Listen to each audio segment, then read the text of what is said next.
Everyone for attending today. Please, as we get started and go through our presentation, put any of your questions in the chat box as we go through the presentation, and we will answer those questions at the end. Again, thank you for attending our Vision Zero with an Equity Lens workshop and webinar today. First, I'd like to introduce our team.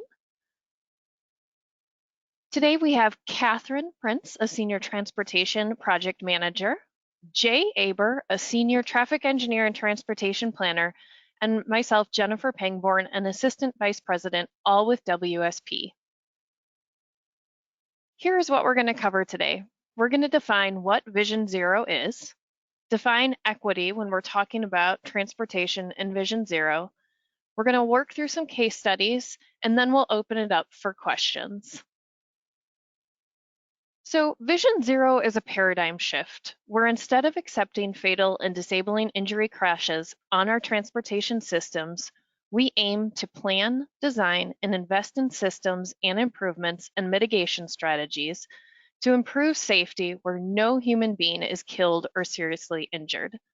Vision Zero started in Sweden, and the underlying ethical principle is that it is never acceptable that people are killed or seriously injured when moving within our transportation systems. And when we're looking at crashes on our transportation systems and the people who are impacted most is where we start to identify inequities. Looking at this national roadway crash data from Smart Growth America, it shows how race and ethnicity for people of color are more impacted as pedestrians. This data also gives us information that low-income people are twice as likely to be killed in a traffic-related incident as high-income people.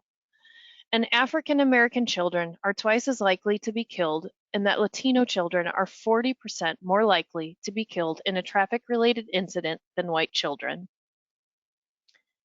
And as we define and introduce equity, we want to highlight that this is a safe space and that we are all learning. And we're hoping for an open and honest dialogue and questions as we share our findings today. Let's also take a quick moment to recognize and think about people of color who have been injured or killed in our streets. And as transportation professionals who are focused on safety, we must use our findings from Vision Zero to share what we have learned about these inequities and encourage infrastructure investment in places that need it most. So now defining equity, this is one of my favorite graphics that shows what we are looking at when we are saying equity and not meaning equality. Our processes must push to give resources and improvements necessary to people who need it most, as shown in this graphic. And when discussing Vision Zero, it means looking at communities of people who need safer outcomes and making the improvements there. And lastly, when we are talking about equity for today's discussion, we are talking about racial equity. And when looking at racial equity in the United States and how it impacts our transportation systems, it is important to understand that racism is baked into our history. I'm not going to go into every box here, but this timeline highlights the many laws, acts, and things that have impacted and forced people of color into areas of our cities. Laws and policies like exclusionary zoning, restrictive covenants, redlining, the Fair Housing Act, and many more. And this is how we've gotten to where we are today. Even though some of these are not legal anymore, the practices still do exist. And the one I want to explain a little bit more today is redlining and how it has impacted neighborhoods of color, transportation investment, and added to the safety issues in communities of color. Redlining cities forced people of color and other immigrants into areas of cities where public amenities and investments were not made because of this zoning practice. And maps of zoning were created as shown here, where neighborhoods where Black people and people of color lived were rated D and were usually considered ineligible for federal housing backing. And they were colored red, hence redlining. Red in this case meant hazardous and not desirable, and yellow meant third grade in areas of declining, and then blue and green were getting to more desirable places to live. And although redlining was made illegal decades ago, it is still occurring in the US and it impacts transportation investments. And we can see this correlation in our cities when diving into the transportation data, where people live, and the correlation between safety analysis.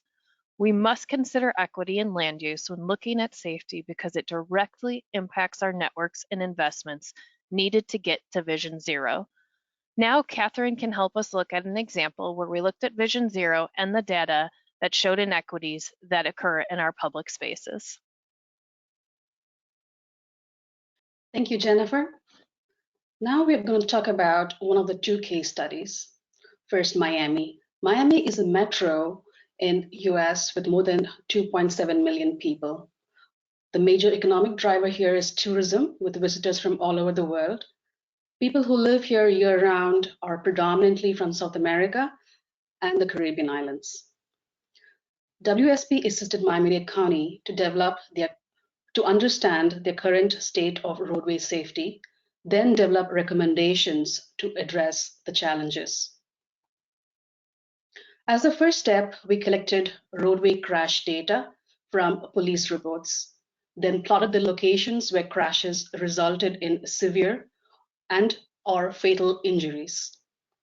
Then we separated the crashes involving people driving or inside vehicles and crashes involving people walking and biking for two reasons. The number of vehicle-related crashes are significantly higher given the high number of vehicles compared to non-vehicular modes like walking and biking.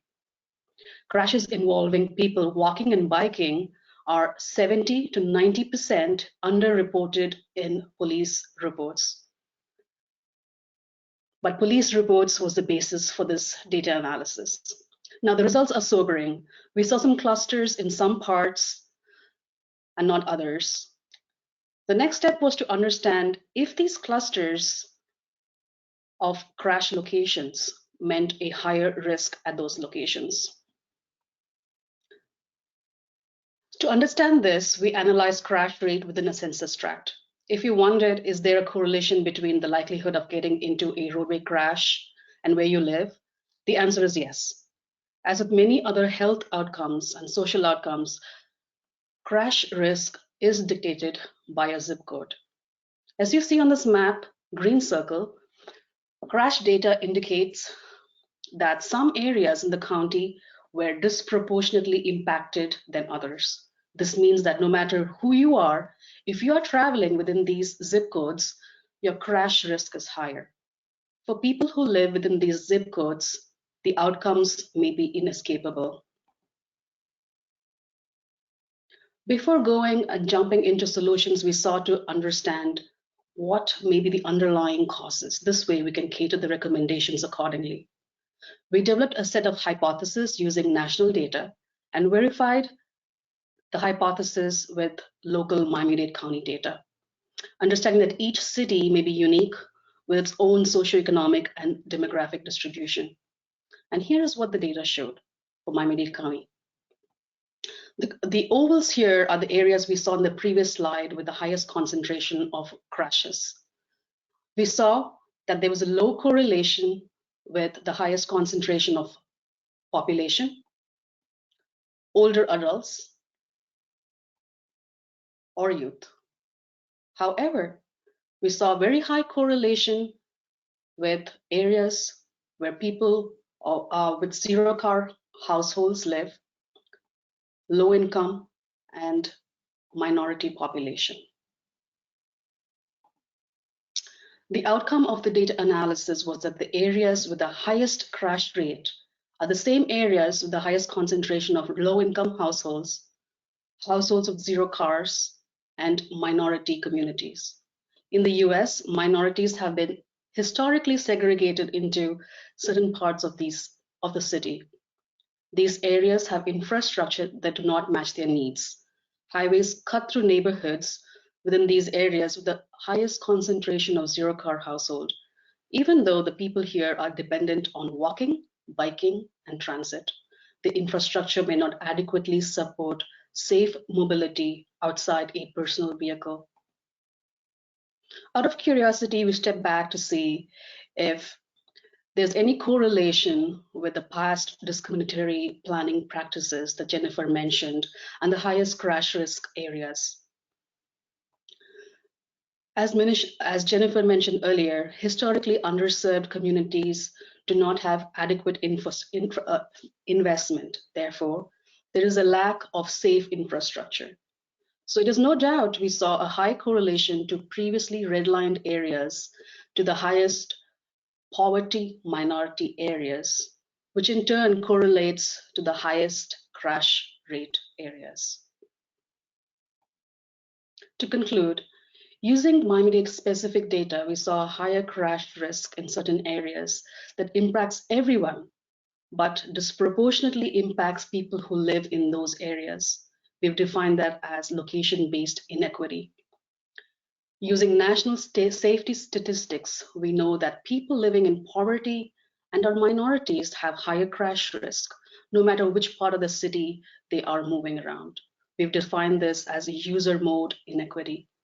Using academic research, we know that crash risk for those outside a vehicle increases when roads are designed with vehicle capacity and speed only in mind. This is infrastructure inequity. So why is this relevant to transportation professionals? When we try to better understand underlying causes, there's a higher chance that the solutions we develop are successful. Why should decision makers care? It's the right thing to do, and there is the business case. In Miami, over the past decade, the cost of crashes was $22 billion. Consider this, if we didn't have to spend on crashes, where else can we invest those funds? Now, Jay will walk through another case study in Kansas City and discuss in further detail the national safety statistics and the academic research. Thanks, Catherine. As Catherine said, I'm going to talk about Kansas City. On the face of it, it may seem very different from Miami.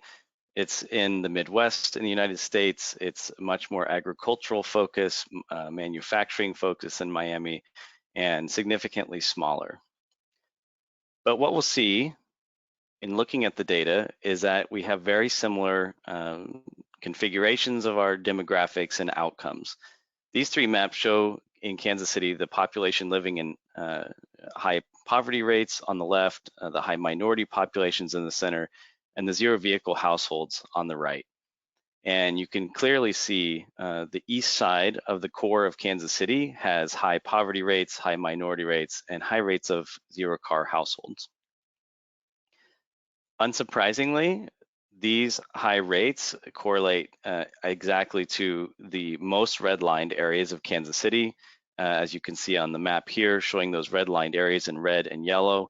And that redlining was further supported with restricted D covenants and other vehicles that Jennifer mentioned at the start.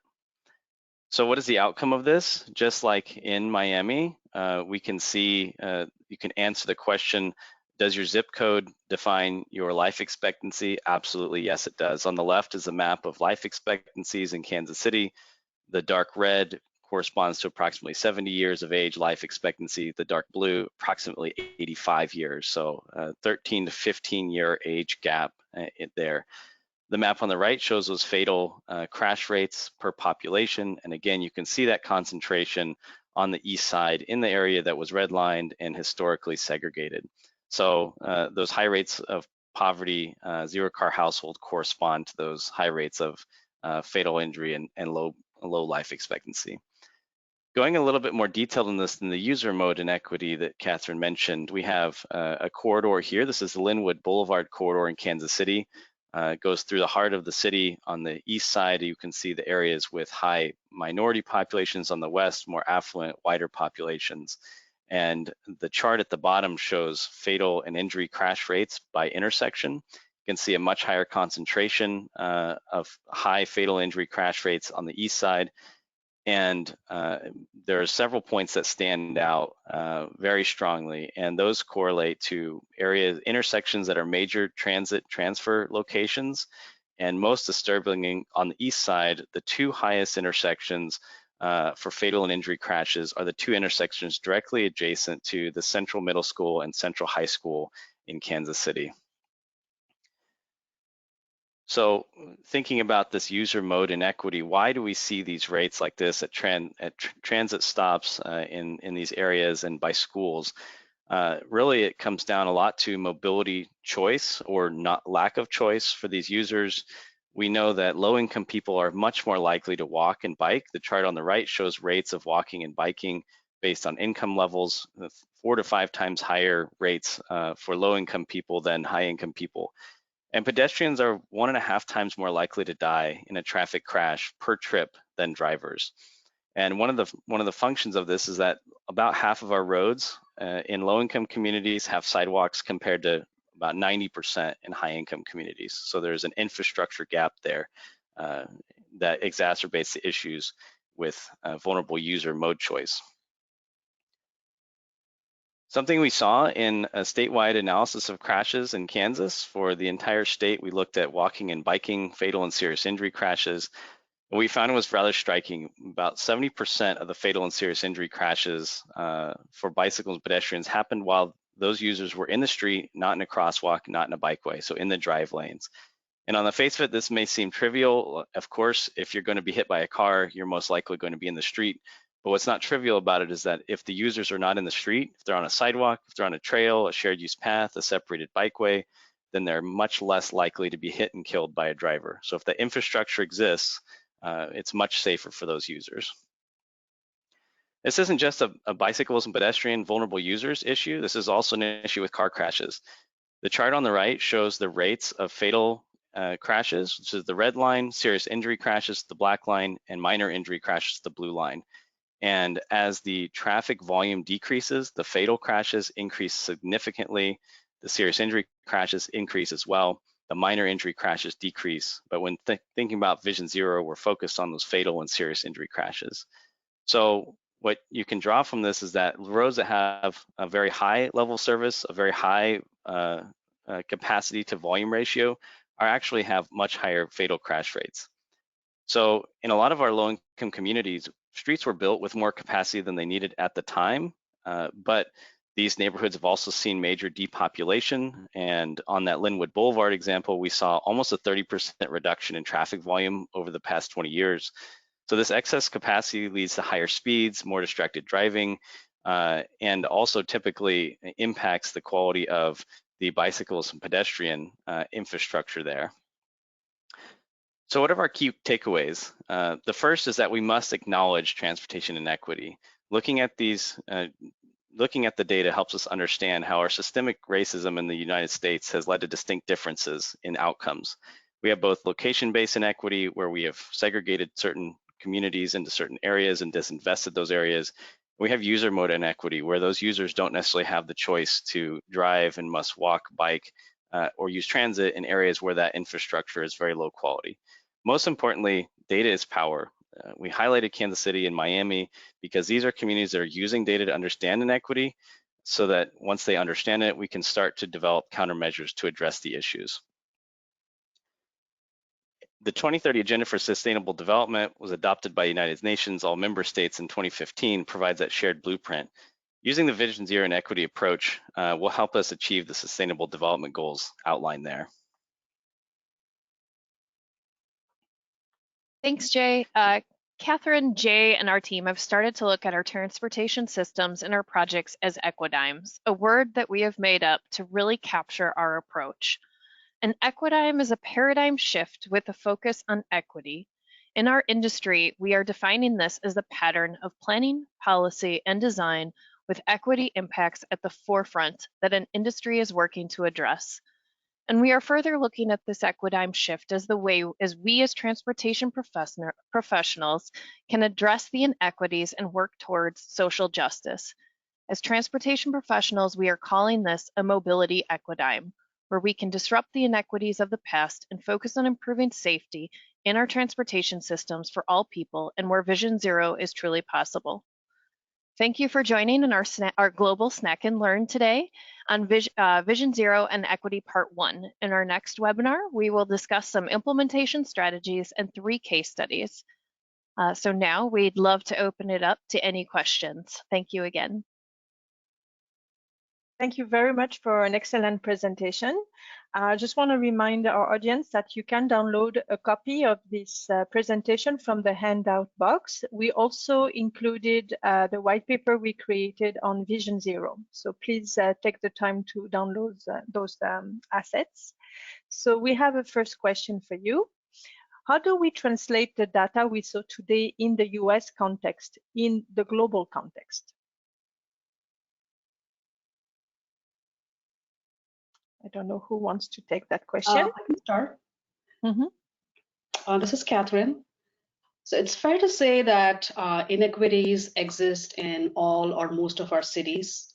In the US, we saw, as we presented, inequity mostly is with people who are low income, who have and are minorities, predominantly African Americans and Hispanic population.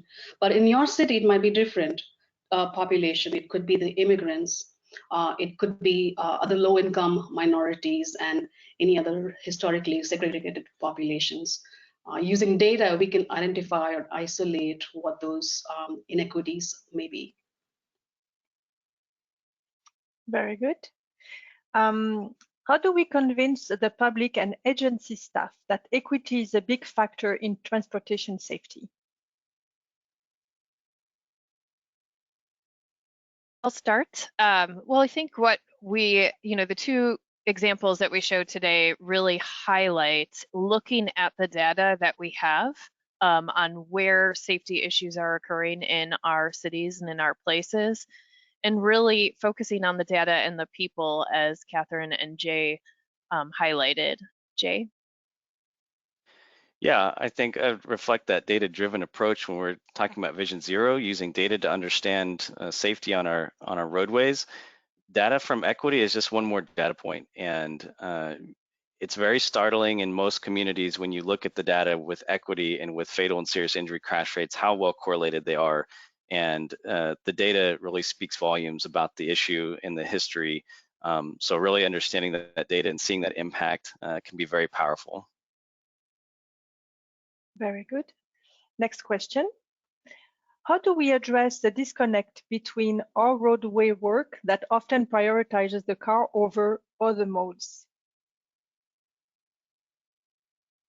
I can start with that one. Traditionally, we looked at very limited measures of effectiveness on our roadways, this idea of level of service for cars, and we graded a lot of things on that. But if you start to look at other factors, safety factors, equity factors, livability factors, you start to see a more complete picture. And there are quantitative analyses that you can do to actually quantify the impact that safety has, that the other things have, and you can get a much more complete picture of our transportation system.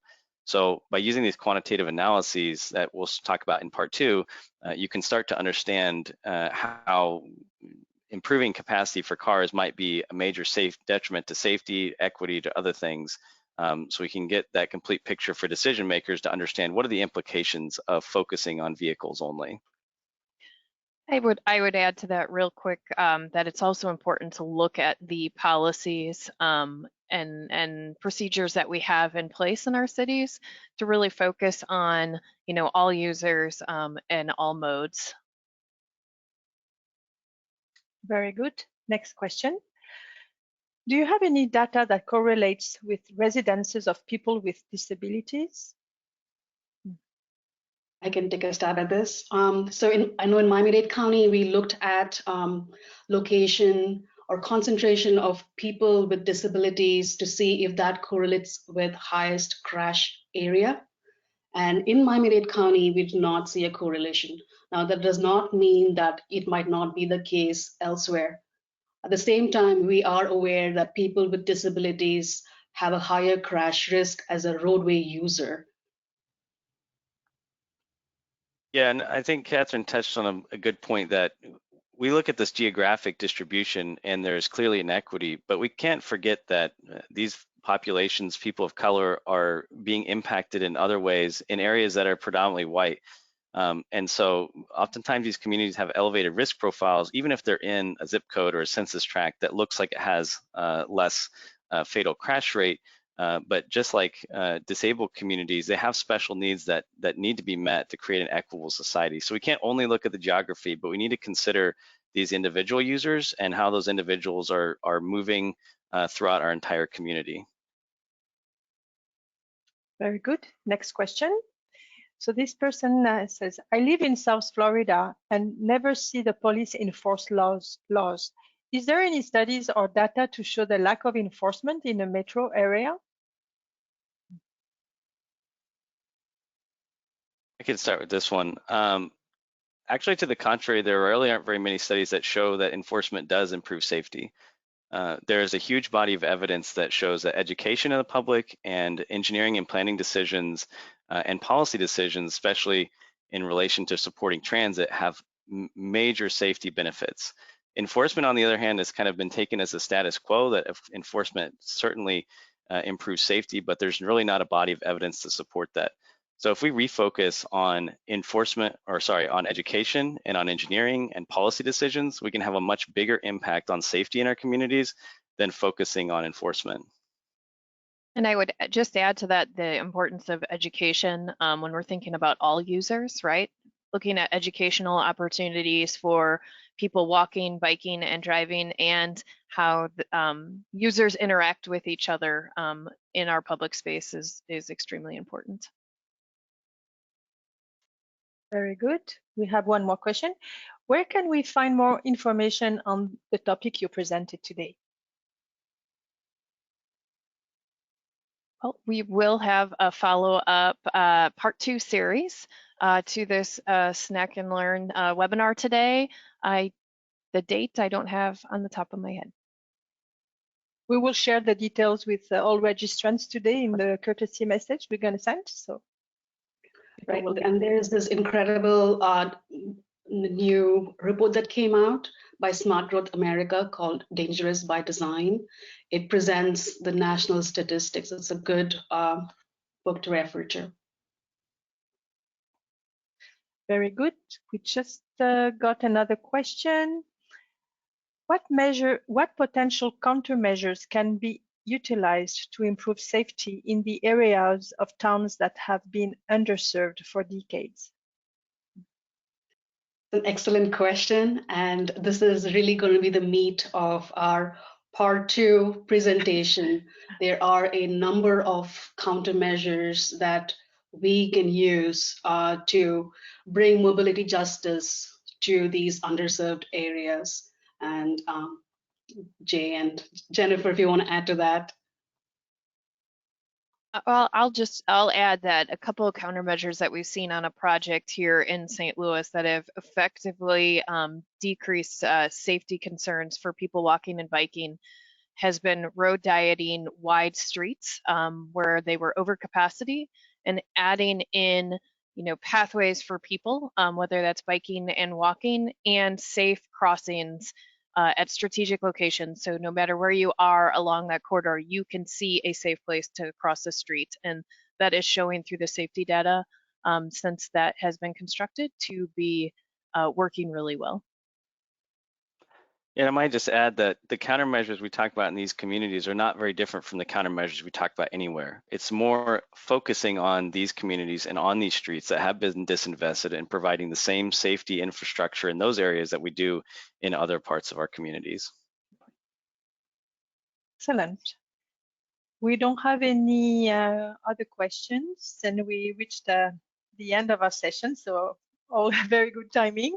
Thank you all our participants for joining us today. Thank you to all our presenters for an amazing presentation. We're going to wrap up the webinar now. Thank you. Thank you. Thank you.